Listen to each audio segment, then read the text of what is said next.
Today is April 2, 2026, and the world is frozen in anticipation of a deadline that could either wipe out your wallet or make it richer overnight.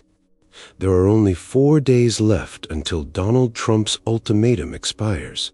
Either the Strait of Hormuz is reopened to tankers, or the United States launches a large-scale operation leveling Iran's military bases and power plants.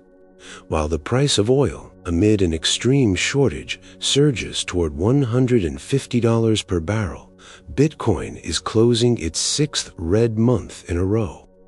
We have long passed the era when crypto was a toy for programmers who bought a couple of boxes of pizza with 10,000 coins. In 2026, your portfolio is no longer just numbers on a screen, but a direct projection of the global war for energy and of the new, extremely harsh rules of the game imposed by the central bank. The main thorn of April is the energy shock. 20 million barrels per day used to pass through the blocked strait, and now the market is living on reserves that will last only a couple of weeks.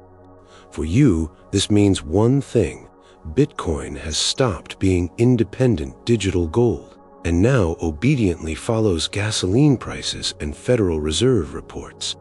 If Trump does not break this crisis by April 6th, we will see a new wave of sell-offs that could drive prices down to $62,000 or even lower. But while politicians argue over tankers, crypto in Russia has fully come out of the shadows, turning into an instrument that must now be reported to the tax authorities.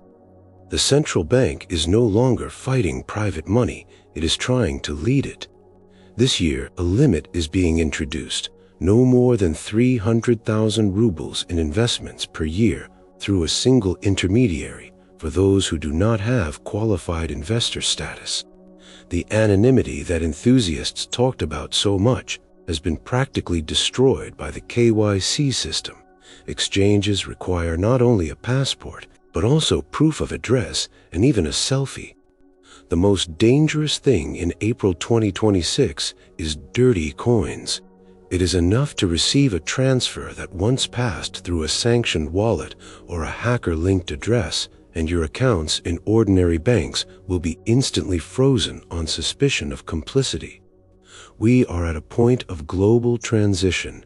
At the end of April, Jerome Powell will hold his final meeting at the Federal Reserve, and in May, control over the world's finances will pass to Kevin Warsh.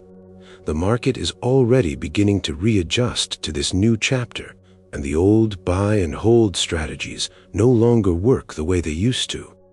Right now, your main task is not simply to find the next coin that will take off, but to learn how to survive in conditions where financial freedom collides with total state control and corporate stablecoins are replacing traditional banks.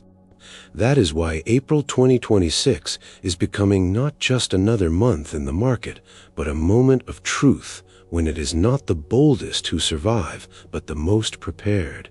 Those who know how to protect their assets, keep their composure, and turn chaos into opportunity.